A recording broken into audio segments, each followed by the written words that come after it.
बनवणार आहोत मस्त असं पोहा। तर चला ह्याची एक रेसिपी बघूया। मी मनीषा किचनमध्ये तुमचं खूप खूप स्वागत आहे। आज आपण बनवणार आहोत पोहा।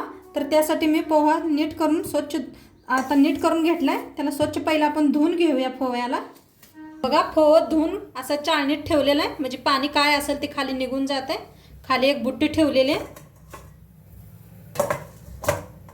आता इकडे घेतलेत मी एक कांदा कापून घेतलाय बारीक असा, हिरव्या मिरच्या घेतल्या त्या लांबकुळ्या कापून, कोथिंबीर घेतले, लिंबू घेतलाय आणि मटर घेतलेत एकदम ताजे आणि शेंगदाणे घेतले।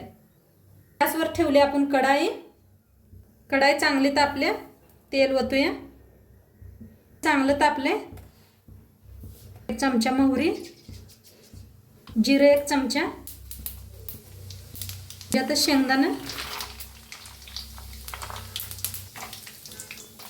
पत्ता हलवून भाजून घेऊया। आता कांदा कापलेला भाजून घेऊया, याला बी हलवून घ्या। हिरव्या मिरच्या बी घालूया याच्यात, ते बी मस्त असं भाजून घेऊया। याच्यातच मटर घालूया, मटर बी छान असं भाजून घेऊया तेलात तळून।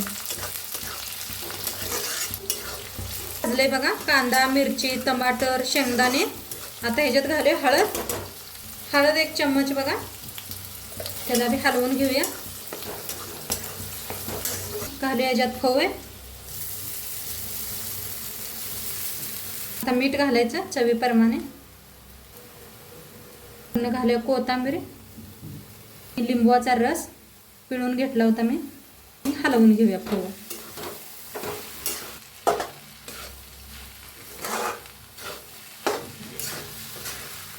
घ्या म्हणजे छान होते पोहा। थोडीशी बघा एक चमचा भर चहाची साखर घालायची, और थोडीशी वरण आणि कोथिंबीर आणि मिक्स करूया। आणि एकदा तुम्ही असं नक्की करून बघा माझ्या पद्धतीनं, आणि कसं वाटलं नक्की सांगा। चॅनलवर नवीन असाल तर चॅनलला सबस्क्राइब करा। आता सर्व करूया आपण। पोहे बनवून मस्त असं तयार आहे, एकदम छान बनलेत। तुम्ही भी ह्या पद्धतीने करून बघा नक्की। आणि सोबत घेतलेले आहेत केळी खायला, असं मस्त लागतं। खाऊन बघा तुम्ही नक्की एकदा। आणि व्हिडिओ आवडल्यास लाईक करा, शेअर करा, कमेंट करा। चॅनलवर नवीन असाल तर चॅनलला सबस्क्राइब करा। उद्या भेटूया अशाच नवीन नवीन रेसिपी सोबत। तोपर्यंत